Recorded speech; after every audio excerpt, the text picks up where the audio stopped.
Behind the towering gates of Buckingham Palace, where the scent of centuries-old roses lingers in the manicured gardens and the gleam of gold leaf adorns every inch of the palace's cavernous halls, a quiet reckoning may be taking place. King Charles III, the man who spent more than 7 decades preparing for the throne, is reportedly facing a battle not with politics or public perception, but with his own heart. According to palace insiders, the king has entered a period of profound reflection, quietly confronting regrets that have lingered like shadows over his life. And if these whispers are true, this private confession could reshape the way history remembers him. For years, the world has speculated about Charles's deepest regrets. The implosion of his marriage to Princess Diana, his enduring love for Camilla Parker Bowles, and the lasting fractures within his family have all shaped the narrative of his life. But now, as he wears the crown at a time when public trust in the monarchy is faltering, sources suggest that Charles may be reckoning with the choices that altered the fate of the royal family forever. Could this quiet, unspoken confession change everything we thought we knew about Britain's king? And what has triggered this sudden confrontation with the ghosts of his past, the weight of leading a monarchy under scrutiny, or the realization that time to make amends is running out? To understand the gravity of this moment, we must journey back through the decades, to the events that forged Charles's identity and the decisions that would leave permanent scars on the royal legacy.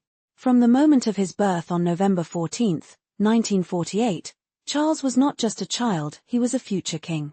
The eldest son of Queen Elizabeth II and Prince Philip, he grew up in the shadow of the throne, his life meticulously shaped by centuries-old traditions. While other children played freely, Charles was groomed for duty. His upbringing was strict and often lonely, dictated by protocol rather than parental warmth. His father, Prince Philip, a man of unwavering discipline, believed that Charles needed to be toughened up to survive the demands of kingship. He sent Charles to Gordonstown, a school renowned for its harsh environment, where the young prince reportedly struggled with isolation and homesickness. Yet, despite Philip's hope that the experience would build resilience, Charles remained a sensitive soul, drawn to art, poetry, and nature. This emotional sensitivity would later shape his adult life, influencing how he loved, how he suffered, and ultimately, how he made decisions that would ripple through the monarchy for generations.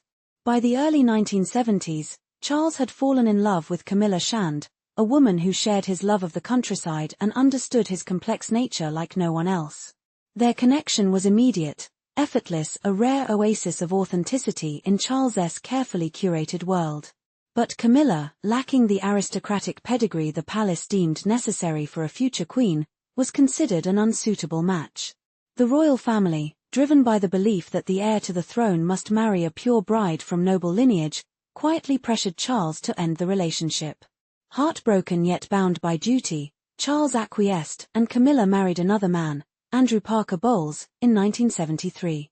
The decision to let Camilla go would haunt Charles for decades. In losing her, he lost the one person who truly understood him. And, as fate would have it, this loss would set in motion a chain of events that would shape the monarchy's future and lead to one of the most tragic chapters in royal history. The marriage that captivated the world and crumbled behind palace walls. In 1981, Charles married Lady Diana Spencer, a shy 20-year-old kindergarten teacher beloved for her charm and innocence. Their wedding was a global phenomenon, watched by an estimated 750 million people across 74 countries. The ceremony itself was a spectacle of unparalleled grandeur, Diana's ivory silk gown with its 25-foot train, the majestic procession through London, the balcony kiss at Buckingham Palace. To the world, it seemed the perfect fairy tale. But behind the scenes, the cracks began to form almost immediately. Diana, catapulted into the spotlight, struggled to adapt to royal life.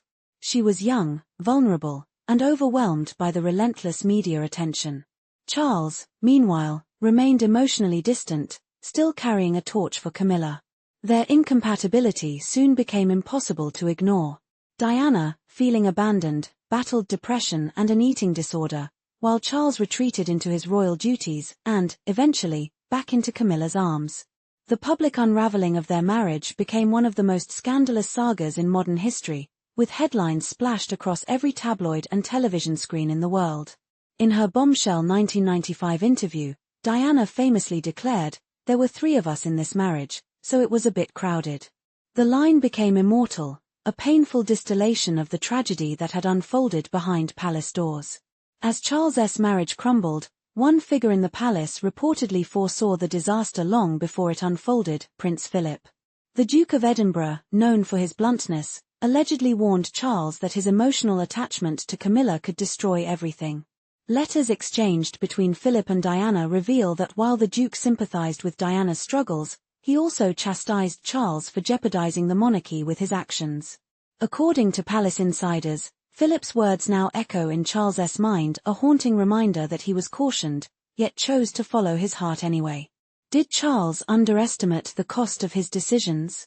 And now, decades later, does he see his father's warnings as prophetic? The consequences of Charles's choices didn't end with Diana's death. They continue to ripple through the royal family, most painfully in the fractured relationship with his sons. Prince Harry, haunted by the loss of his mother and the trauma of growing up under the media's glare, has spoken openly about his struggles with royal life. His decision to step back from royal duties, and the tell-all interviews that followed, laid bare the deep wounds within the family.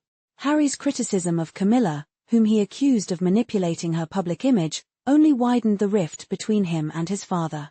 Prince William, ever the dutiful heir, remains outwardly loyal to the monarchy but carries the emotional weight of Diana's legacy. Insiders suggest that William has long harbored complicated feelings toward Camilla and the role she played in his mother's pain. For Charles, the knowledge that his choices may have contributed to this ongoing fracture is reportedly one of his deepest sources of sorrow. As King Charles III leads the monarchy through a time of seismic change, the question lingers: can he repair the damage of the past? Public trust in the monarchy is at a crossroads.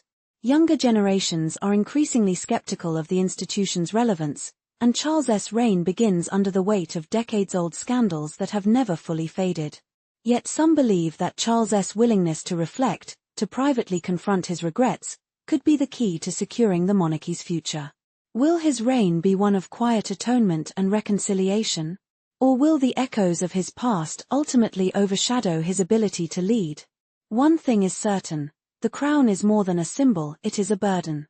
And for Charles, the true test of his kingship may not lie in state affairs or diplomatic victories, but in his ability to reconcile with the ghosts that have haunted him for so long. If you're as captivated by the unfolding drama of the royal family as we are, make sure to follow us for the latest updates and exclusive insights into the palace's most closely guarded secrets.